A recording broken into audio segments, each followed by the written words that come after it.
नमस्कार विद्यार्थी मित्रांनो, काल आपण शेवटची माती हा आनंद यादवांचा पाठ बघतोय। ही एक ग्रामीण कथा आहे। आनंद यादवांनी आपल्या अंतर्मनातली संवेदना या पाठामध्ये सांगण्याचा प्रयत्न केला आहे। काल आपण बघितलं की खेड्यातून शहरात राहायला आले आहे। शहरात एका माडीवरच्या घरामध्ये त्यांचं आता वास्तव्य आहे। तिथे आता त्यांनी संसार थाटला आहे आणि कधीतरी लहानपणापासून बघितलेलं जे स्वप्न होतं की आपल्यालाही माडीचं घर असावं, ते आता त्यांचं पूर्ण झाल्यासारखं वाटतं आहे। हळूहळू खेडं सुटत आहे आणि लेखकाचं शहरीकरण व्हायला सुरुवात झाली आहे। शहरात ते स्थिरावले आहेत। तिथे शेजारी जे एक रातराणीचं झाड आहे, त्या रातराणीच्या झाडासोबत लेखक एकरूप होण्याचा प्रयत्न करत आहेत। कुठेतरी त्या रातराणीमध्ये आणि स्वतःमध्ये काहीतरी त्यांना साम्य जाणवत आहे। शेजाऱ्यांनी उपटलेली रातराणी लेखकांनी आपल्या घरी रुजवण्याचा प्रयत्न केलेला आहे आणि ती हवी तशी रुजत नाही आहे। आता इथपर्यंत आपण काल बघितलं आहे। आज आपण बघणार आहोत। झाड कच्चित वाढत राहिलं, तसंच माझा संसारही वाढत राहिला। मुली मोठ्या झाल्या तशा त्यांच्यासाठी स्टेनलेस स्टीलच्या नव्या वाट्या, चमचे, लोटल्या, ताटल्या आल्या। अधूनमधून मी आणि पत्नी बाजारात जाऊन स्टेनलेस स्टीलचं एखादं दुसरं ताट, एखादं दुसरा तांब्या, फुलपात्र, दुधाताकासाठी आलटून पालटून वापरायला 1-2 पातेली असं सामान आणायला लागलो। संसार हळूहळू चकचकीत व्हायला लागला। फळ्यावर, कपाटात, जेवणात स्टेनलेस स्टील भांड्यांची संख्या वाढू लागली। जुनी पंढरपुरी पितळी भांडी विशोभित दिसू लागली। मग मी ती मोडीत विकून टाकली। पितळेच्या मोडीलाही चांगला भाव आला। त्यात थोडे पैसे घालून चांगला संसार अद्ययावत केला। ज्या थोड्या बहुत आठवणी गावाकडून आणलेल्या होत्या, त्यासुद्धा हळूहळू आता नामशेष होत चालल्या। त्यासुद्धा लेखकाच्या संसारामध्ये अडगळ ठरायला लागल्या आणि आता नवीन पद्धतीचा संसार लेखक मांडत आहेत। संसाराचं अद्ययावतीकरण करण्याचं मला वेडच लागलं। गॅस शेगडीसाठी नंबर लावला, प्रेशर कुकर घेतला, पळ्या, चमचे, प्लेट्स यांचे विविध प्रकार विविध कारणांसाठी खरेदी केले। हळूहळू त्यातही स्पेशलायझेशन झालं। टीस्पून, टेबलस्पून, आईस्क्रीम स्पून, नुसता स्पून असे चमच्यांचे अनेक प्रकार घेण्याचा सोस। हळूहळू लेखकाची आर्थिक परिस्थिती बदलत चालली आहे। शहरामध्ये ज्या पद्धतीचं राहणीमान आहे, ते राहणीमान हळूहळू लेखक अंगीकारत आहेत, ते स्वीकारत आहेत। बिकट आर्थिक परिस्थितीत कायम सापडलेलं, स्वतःचं लंगोटी एवढंही शेत नसलेलं, पावसाळ्यात उपासमारीची चटणी तोंडी लावणारं गावाकडचं माझं घर।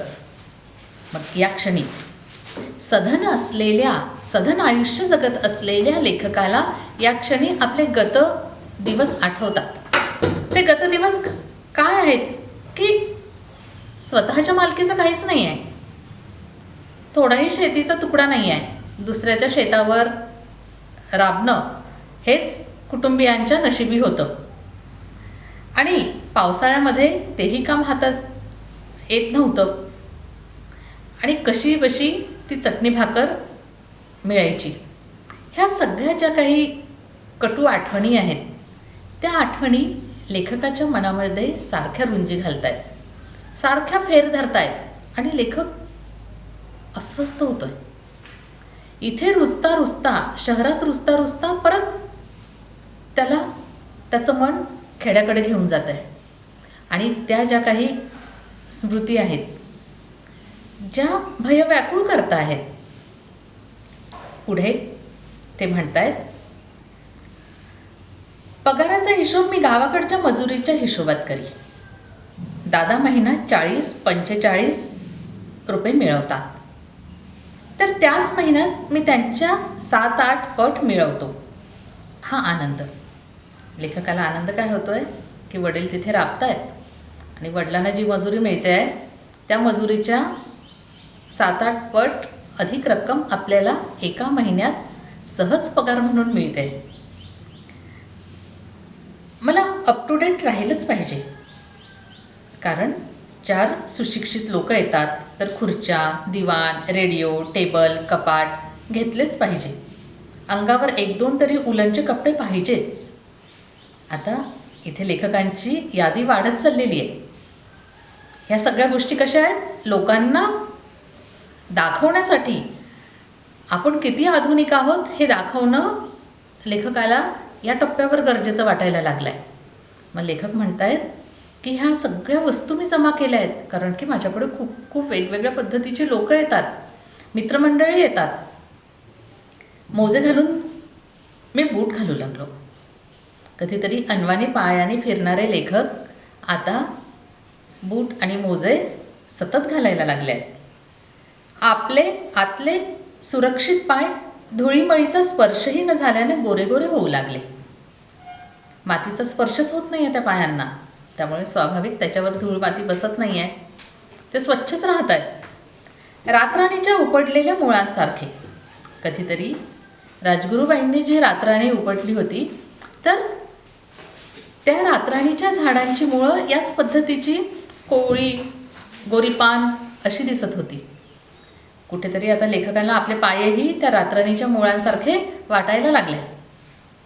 पडद्यामुळं घरातही धूळ माती येईनाशी झाली. बाहेरचं बाहेर आणि आतलं आत असं झालं. घर ब्लॉक झालं आणि त्याला प्रायव्हसी आली. आता रातराणीचं झाड चांगलं 8-9 फूट उंच वाढलं, भलतंच वाढत राहिलं, फांद्या फुटून गजबारलं. खूप मोठा व्याप झाला आता त्या झाडाचा.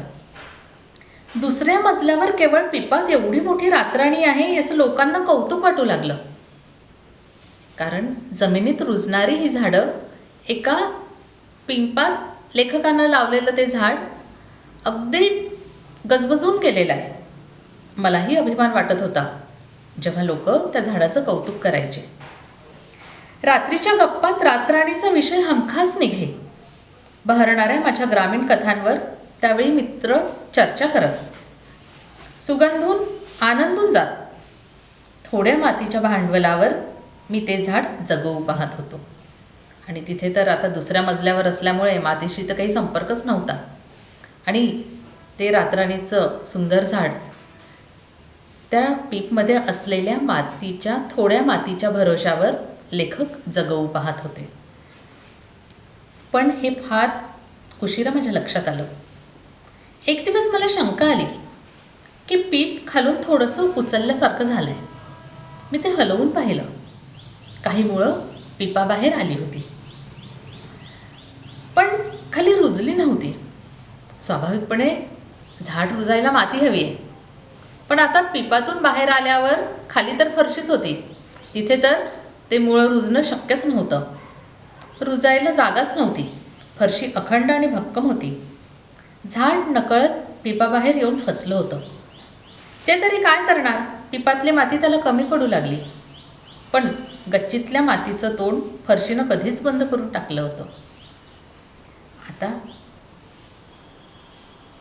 या उतार्यामध्ये लेखक कुठेतरी रातराणीचा संबंध स्वतःशी जोडण्याचा प्रयत्न करतात.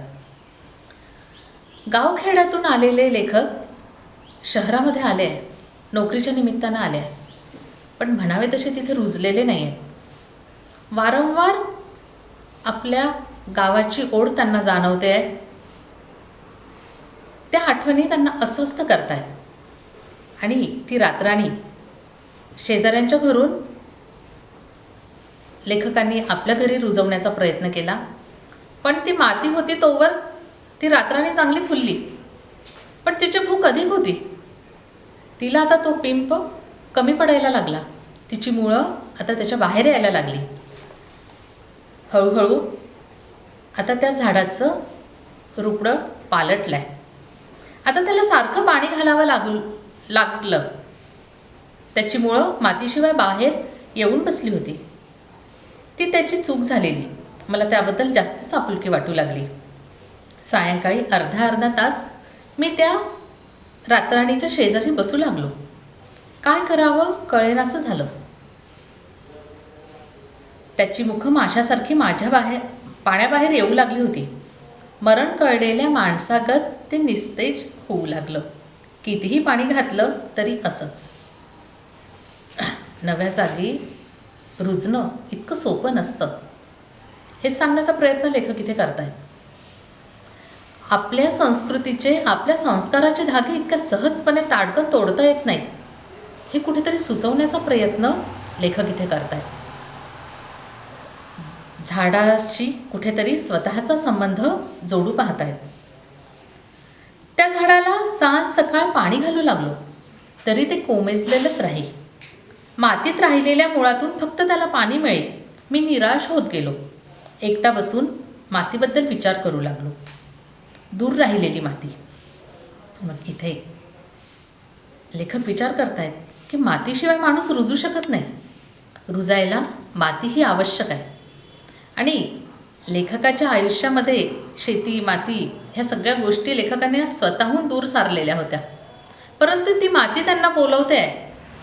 ती माती त्यांना साथ घालते आहे असा भास लेखकांना वारंवार व्हायला लागलेला होता. त्यामुळे वारंवार डोक्यामध्ये फक्त अंतर्मनामध्ये त्या मातीचेच विचार होते. माती म्हणजे त्यांच्या गत आयुष्यातल्या स्मृती, झालेल्या ज्या लहानपणच्या ज्या काही आठवणी होत्या, त्या आठवणी वारंवार डोकं वर काढत होत्या. आणि लेखक त्या अनेक आठवणी शब्दबद्ध करत होत्या. खूप विविध पद्धतीचं लेखन त्यांनी ग्रामीण साहित्याच्याबद्दल केलेलं आहे.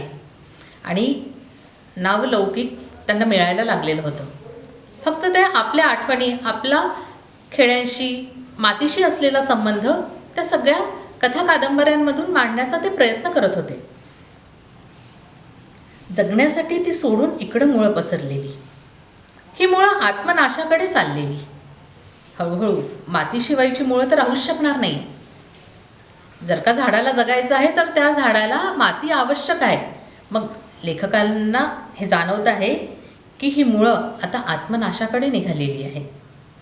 त्यांना कळत नाही की इथे जगतो आहोत पण इथं माती नाही. कशाच्या बळावर जगणार आहे?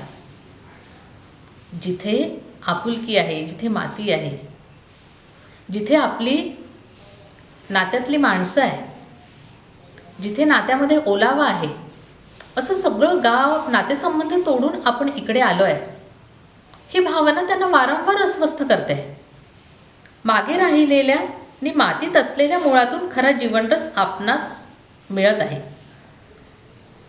ते म्हणतायत की मागे राहिलेल्या आणि मातीत असलेल्या मुळातूनच खरा जीवनरस आपल्याला मिळतो आहे. आपण उघडे पडत चाललो आहोत. आता परत फिरणं कसं जमणार?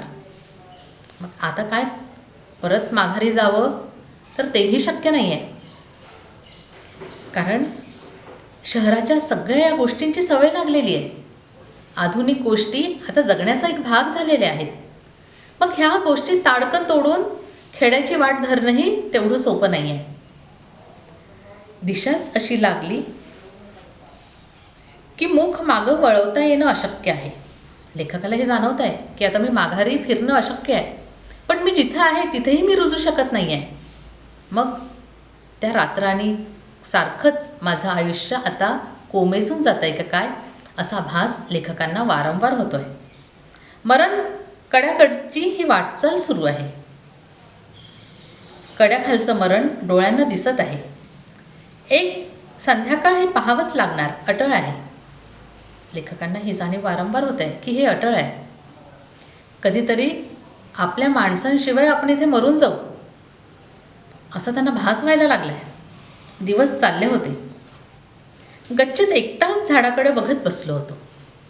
निराश होऊन त्या सुकत चाललेल्या झाडांकडे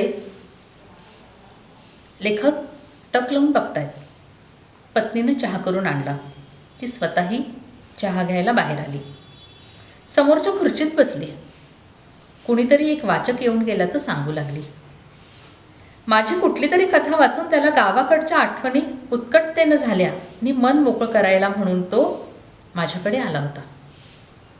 म्हणाली, माझं तिकडे लक्षच नाही. मी झाडाकडे पाहत गप्पच. मनाशी काहीतरी निर्णय होत चाललेला. अंतर्मनामधून गावाकडची माती आणि समोरचं रातराणीचं झाड काही केलं जात नाही आहे. क्षणभर थांबून ती म्हणाली, कामाचा ताण पडलेला दिसतोय. लेखकाचे हावभाव पाहता त्यांची पत्नी त्यांना म्हणते की कामाचा ताण पडलेला दिसतोय. नाही, जरा कंटाळलो. सकाळी उठलो उशिरा म्हणून आंघोळ न करताच गेलो, त्यामुळे शिनल्यासारखं झालं असेल. पत्नी म्हणते, बंब पेटवते, आंघोळ करा म्हणजे बरं वाटेल. चालेल. मी पुन्हा रातराणीकडे बघत बसलो. पत्नी आतबाहेर करत होती. स्मिता, ही रातराणी गेल्या बऱ्याच दिवसात फुललेलीच नाही, मी मनातलं बोललो. आणि चटकन लेखकाला जाणवलं की बरेच दिवस झाले ही रातराणी तर फुललेलीच नाही आहे. ज्या रातराणीच्या सुगंधाचं वेड आपल्याला लागलेलं होतं, पण ही रातराणी का फुलली नसेल? पत्नी म्हणते, तेच म्हणते मी, किती मोठी झाली. घरमालक आजारी आहेत म्हणून बरं, कधी सहज त्यांची चक्कर झाली आणि दुसऱ्या मजल्यावर एवढं मोठं झाड वाढल्याचं जर का त्यांनी पाहिलं तर फाडून खातील ते आपल्याला. माणूस कसला आहे तो? मला न दुखवता ती काहीतरी सूक्ष्म सुचवत होती. या सूक्ष्म सुचवण्यात काय आहे की ते झाड आता काढून टाकण्याची वेळ झाली आहे. कधी काळी लेखकाने मोठ्या हौशेने शेजाऱ्यांना मागवून घेतलेलं ते झाड, त्याचं संगोपन केलं आहे. पण आता पत्नी काहीतरी सुचवते की ते झाड काढून टाकण्याची वेळ आता झालेली आहे. तेही खरंच. भाडेकरूचं एक भय माझ्यात चमकून गेलं. मुळं बरीच बाहेर आलेली, आता त्यांना वाढू देणं शक्य नव्हतं. आता माती सोडून ती मुळं बरीच बाहेर आलेली होती. दुसऱ्या मजल्यावरचा बोजा वाढत चाललेला होता. ओझ्यानं त्या जुन्या वाड्याची गच्ची ढासळायचीच राहिलेली होती. ही पुरी मरायच्या आत हिला काढून टाकावी. आणि अचानकपणे लेखक विचार करतोय की जी इतकी जपलेली जी रातराणी होती ती आता काढून टाकावी. कुणीतरी ती उपडलेली रातराणी आणून आपल्या दारी त्यांनी रुजवली. पण आता वेळ आलेली आहे. तिच्यामुळे एवढ्या वाढतायत की कदाचित ती त्रासदायक ठरेल. म्हणून आता ती रातराणी आता आपण काढून टाकावी. तिनं बंब पेटवला. रॉकेल भरपूर ओतल्यानं यज्ञकुंडासारखा तो भडकला. तिची मूक अनुमती होतीच. म्हणजे पत्नीनं नकळतपणे सुचवलं होतं की ते झाड आता तुम्ही काढून टाका. परशुरामासारखा हातात कुऱ्हाड घेऊन मी रातराणीकडे गेलो. परशुरामाने आपल्या शस्त्राने माता रेणुकेला मारलाय अशी एक दंतकथा आहे. परशुरामासारखा हातात कुऱ्हाड घेऊन मी रातराणीकडे गेलो आणि तिच्या अंगावर कचा घाव घालू लागलो. तिचे हातपाय उतरवू लागलो. तुटत नव्हती, घावासरशी हादरत होती. आणि सपासप त्या रातराणीवर लेखक वार करू लागला. रात्र झाली. रातराणी तोडून संपली. कधी काळी त्या रातराणीच्या सावलीत तिच्या मंद अशा सुगंधामध्ये लेखकाला अनेक कथांचं बीज सुचत होतं. मित्रांसोबतच्या बैठकी त्याच्या खाली होत होत्या आणि तमाम जनता त्या रातराणीचं कौतुक करत होती. पण अचानक लेखकाने ती काढून टाकण्याचा निर्णय घेतला आणि सपासप तिच्यावर वार करायला लागले. आणि त्या रात्री ती रातराणी तोडून संपली. तिचे छोटे छोटे तुकडे केले. गच्चीत एका बाजूला ढीक केला. जळण, काहीतरी चमत्कारिक विचार मनात येऊन गेला. आणि ह्या रातराणीच्या त्या काड्या जळणासाठी उपयोगी येईल म्हणून एका बाजूला त्यांनी रचून ठेवल्या. बघता बघता माझ्या लक्षात आलं, हे पीपही तांबेरून गेलं आहे, पार गंजून गेलं आहे. आता फारसा उपयोग नाहीच त्या पिपाचा. त्यालाही मोठी मोठी भोकं पडलेली आहेत. त्यातली मातीही बरीच कमी झाली आहे. आपल्या जवळची ही शेवटची माती, तीही संपत चालली आहे. मग लेखक म्हणतोय की आपल्याजवळ आता फक्त एवढीच माती शिल्लक आहे. नंतर तर आपला मातीशी संबंधच नाही. एक तर आपण आभाळाच्या जवळ उंचावर राहतोय. या मातीशी आपला आता संबंध पूर्ण संपणार आहे. स्मिता, या पिपातली बरीच माती कमी झाली. आपल्या पत्नीला ते विचारणा करतायत. मोलकरीण भांडी घासायला घेते. 50दा सांगितलं तर म्हणते, भांडी घासायला माती आणू कुठून? तुम्हीच एकदा तिला बोला. काय बोलणार? तिचंही खरं आहे. या शहरात भांडी घासायला ती माती आणणार कुठून? सगळीकडे सिमेंट, खडी, फरशीने डांबर. जाऊ दे, ते पीपही तांबेरून गेलं आहे. माती ठेवणार कुठं? लेखकाचं एक मन त्यांनाच समजून सांगतंय, जाऊ दे, संपू दे ही माती. नाहीतरी हे पीप आता काही फारसं कामाचं राहिलेलं नाही आहे. आणि मग ही माती ठेवणार तरी कुठं? ती काहीच बोलली नाही. गच्चीतला बंब तापला होता. बादलीत पाणी सोडून मी आंघोळीचे कपडे आणायला गेलो. ती कुकर लावत होती. कसली तरी आठवण येऊन मी बोललो, माझी गावाकडची पितळी आणि पेला कुठं आहे गं? एक पितळी, ताटली आणि तो पेला कुठं आहे याचं अचानकपणे स्मरण लेखकाला झालं. कारण तेवढ्याच काहीतरी 2-4 वस्तू नव्या संसारामध्ये त्यांच्या खेड्यातून आणल्या गेलेल्या होत्या. कमाल आहे, पत्नी म्हणते. कळकट पितळीनी तो पेला मोडीत काढून त्याला 3-4 वर्ष झाली. तुम्हाला आता आठवण आली होय त्याची? मी भांड्यांच्या कपाटाकडे पाहिलं. स्टेनलेस स्टीलची लखलखीत स्वच्छ भांडी एका ओळीनं मांडून ठेवलेली होती. संपत जाणाऱ्या मातीनं चकचकीत झालेली. आणि तांब्या आहे ना बाथरूममध्ये, खरं. आणि लेखकाला आनंद झाला. बाकीची भांडी आपण विकून टाकली आहे, पण तो तांब्या अजून आहे. रोज आंघोळ कशानं करता मग? रोज ज्या तांब्यानं आंघोळ करतोय लेखक, त्याला आठवतच नाही की आपण तांब्यानं आंघोळ करतोय. मला खरोखरच माहीत नसल्यासारखं झालं होतं. मी आंघोळीची बादली घेऊन बाथरूममध्ये शिरलो. अनेक जागी चेपलेल्या, पोचे आलेल्या, काठ मुरगळलेल्या त्या जुन्या जुन्या तांब्यानं अंगावर पाणी घेऊ लागलो. ऊब देणारं गरम गरम पाणी, तजेला तरतरी आणणारं माझं गाव पण मी अंगावर घेत होतो. आणि त्या तांब्यातून पाणी ओतून अंगावर घेताना क्षणभर लेखकाला वाटतंय की आपण आपल्या गावाच्या आठवणीच त्या तांब्यातून आपल्या अंगावर ओतून घेतोय की काय. म्हणजे आता फक्त गावाची आठवण ठेवण्यासाठी तो एक तांब्याच त्यांच्याजवळ शिल्लक होता. आपल्या जुन्या घराची आठवण, आईच्या संसाराची आठवण म्हणून फक्त तो एक तांब्या त्यांच्याजवळ आहे. आणि त्या तांब्यांनी अंगावर ते कढत पाणी घेताना त्यांना खूप उबदार वाटायला लागलं. जणू काही सगळ्या त्या आठवणी आपण परत पांघरून घेतोय की काय. आणि त्या पांघरुणात, अगदी मौशार अशा पांघरुणात आपण आता दडून बसतोय की काय, असा भास लेखकाला व्हायला लागला. आणि वर शरीरावर चिकटलेल्या त्या मातीचा कण निकण साबणाने धुवून काढत होतो. आणि दुसऱ्या बाजूला काय करत होतो? त्या आठवणी तर पांघरून घेत होतो, पण दुसऱ्या बाजूने साबणाने त्या सगळ्या मातीचा कण आणि कण स्वच्छ करत होतो. म्हणजे मन तर अस्वस्थ आहे त्या मातीकडे जायसाठी, पण दुसरं मन मात्र लेखकाला शहरामध्येच बांधून ठेवत आहे. त्या तंद्रीतच जेवलो, अंग शेकलं होतं, झोपावंसं वाटू लागलं. जाऊन झोपलो. मेल्यासारखी गाढ झोप लागली. उत्तर रात्री एक चमत्कारिक स्वप्न पडलं. एक चमत्कारिक असं स्वप्न लेखकाला पडलंय. ते स्वप्न म्हणजे अंतर्मनातील नादच आहे. जी घालमेल त्यांच्या अंतर्मनात आहे ती घालमेलच त्यांना स्वप्नातून जाणवते आहे, स्वप्नात दिसते.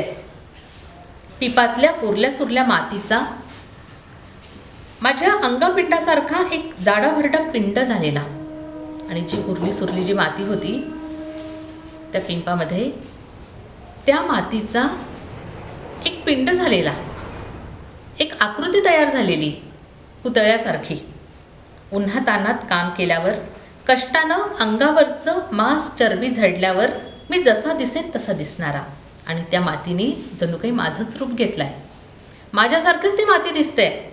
रापलेला चेहरा, प्रेत होऊन मी पिंड लांब सडक पडलेला, आणि मी जणू काही प्रेत आहे, आणि मातीची जी माझी मूर्ती निश्चल अशी तिथे पडली आहे, असा लेखकाला भास होतो आहे.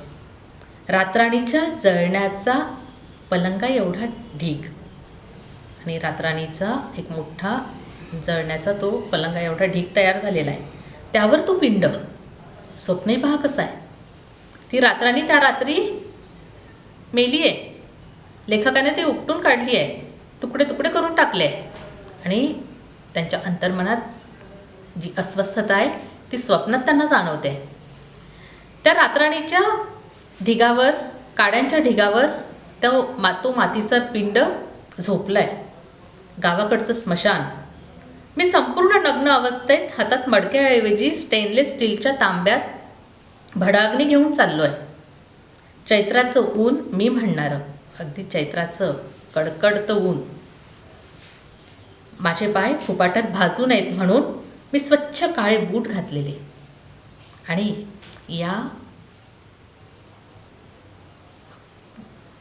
मी स्वच्छ बूट घातलेले. पाय भाजू नयेत म्हणून लेखक बूट घालत आहेत. रस्त्यानं स्टाफमध्ये मित्र भेटत आहेत. त्यांना हसत मुखानं विश करत मी स्मशानाकडे चाललो आहे. फार विसंगत असं स्वप्न आहे. स्मशानाकडे जाताना हसतमुख चाललो होतो असं म्हणणं, याच्यातच विसंगती आपल्याला दिसते. पण लेखकाला हे जाणवत आहे की त्यांचा प्रवास आता आत्मनाशाकडे होत चाललेला आहे. कारण माती म्हणून, गाव म्हणून ज्या गोष्टी होत्या, त्या गोष्टी आता हळूहळू सुटत चाललेल्या आहे, आणि आता मातीशिवाय जगणं फार असह्य आहे, हे सांगण्याचा प्रयत्न वारंवार लेखक करत आहेत. मला कुणीतरी नदीवर जाऊन आंघोळ करून यायला विनवलं, पण मी बाथरूममध्ये नुकतीच आंघोळ करून आल्याचं सांगितलं. हळूहळू पुढे भडाग्नी दिला. कापरासारखी ती रातराणीने तो पिंड जळू लागला, आणि तो पिंड आणि ती रातराणी हे जळून खाक झाले. बाह्य कितीही शहरीकरण, कितीही आधुनिकीकरण झालेलं असलं तरीही अंतर्मनात मात्र मातीची ओढ कायम आहे, हे लेखकांनी रातराणीच्या या झाडावरून आपल्याला सांगण्याचा प्रयत्न केला. रातराणीचं झाड जसं रुजायला सुरुवातीला सहज रुजली, पण माती अपुरी पडायला लागल्यानं ते सुकली, कोमेजली, आणि लेखकाने एक दिवस ती तोडूनच टाकली. मग तसंच त्या रातराणीसारखंच आपलं आयुष्य होईल असा भास लेखकांना वारंवार होतो आहे. तर ही आनंद यादवांची असलेली शेवटची माती नावाची ग्रामीण कथा आपण बघितली आहे. धन्यवाद.